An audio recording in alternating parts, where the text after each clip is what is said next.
নমস্কার বন্ধুরা, আমি দীপান্বিতা।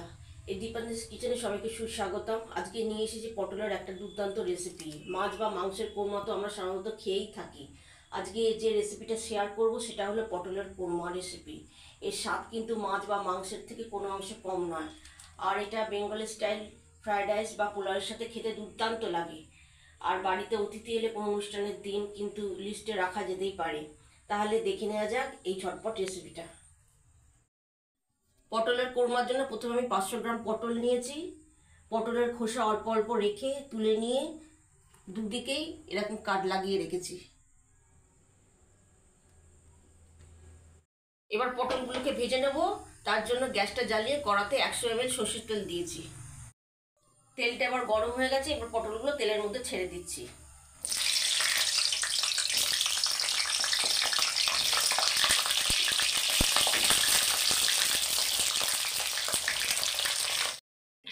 হালকা একটু রঙের জন্য এর মধ্যে দিলাম 1/2 চামচ হলুদ গুঁড়ো, সামান্য একটু নুন।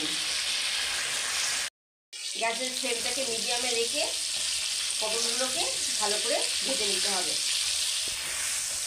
পটলগুলো ভাজা হচ্ছে। এবার একটা বাটিতে আমি 1 চামচ পোস্ত আর একটা কাজু 10 মিনিট ভিজিয়ে রেখেছিলাম, এটা এবার মিক্সিতে পেস্ট করে নেব। মিক্সিতে কাজু আর পোস্তটা মিহি পেস্ট করে নিলাম। এবার একটা বাটিতে ঢেলে নিয়েছি। পটলগুলো 60% কুক করা হয়ে গেছে। এবার পটলগুলো তুলে নেব।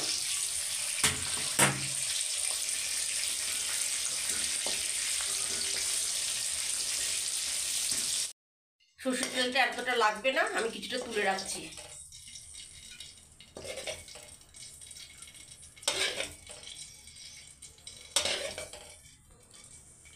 ফোড়নের মধ্যে দেবো 1/2 চামচ জিরে, 1/2 চামচ মৌরি, একটা শুকনো লঙ্কা, 2টো ফাটানো এলাচ আর একটা তেজপাতা।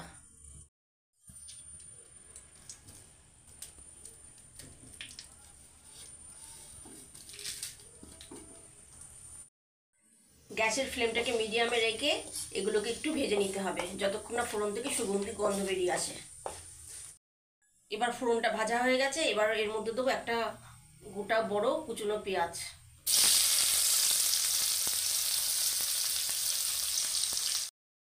ব্রাউন করে পেঁয়াজটা ভেজে নিতে হবে। পেঁয়াজটার মধ্যে ব্রাউন কালার এসে গেছে। এবার এর মধ্যে দেবো 1 চামচ আদা ও রসুন বাটা।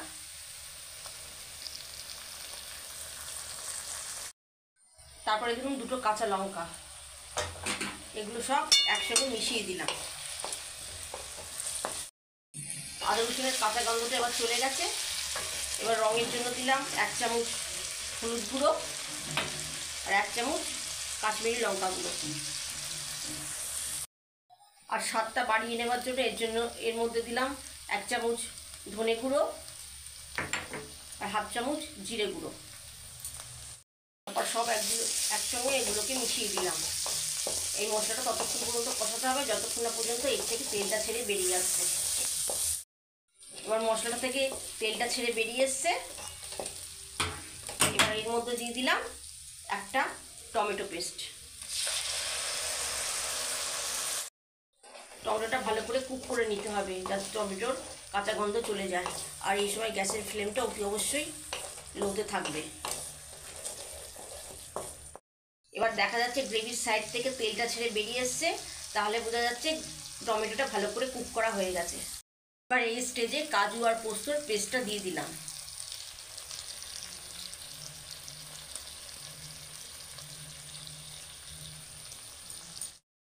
এবার গ্যাসের ফ্লেমটা লোতে রেখে এটা 5 মিনিট কুক করে নিতে হবে। এবার গ্রেভিটা বাড়িয়ে নেওয়ার জন্য দিচ্ছি পরিমাণ মতো জল। জলটা দেওয়ার পর এবার দিয়ে দিলাম ভাজা পটলগুলো।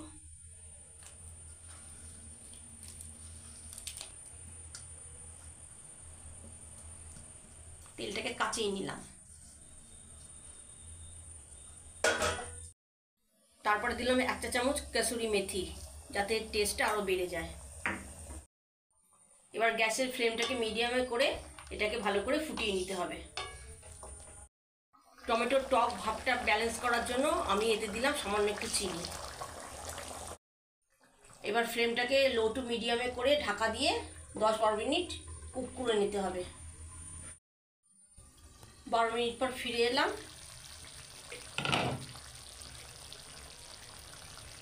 এবার পটলটা সেদ্ধ হয়ে গেছে। এবার এর মধ্যে 1/2 চামচ নুন দিলাম। নুনটা নিজেদের স্বাদ অনুযায়ী দেবেন। পটলের সঙ্গে নুনটা মিশিয়ে দিলাম। আর দিলাম কিছুটা ধনে পাতা।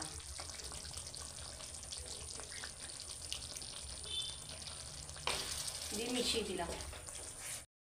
সবশেষে দিলাম 1 চামচ ঘি আর 1 চামচ গরম মশলা দিয়ে মিশিয়ে দিলাম।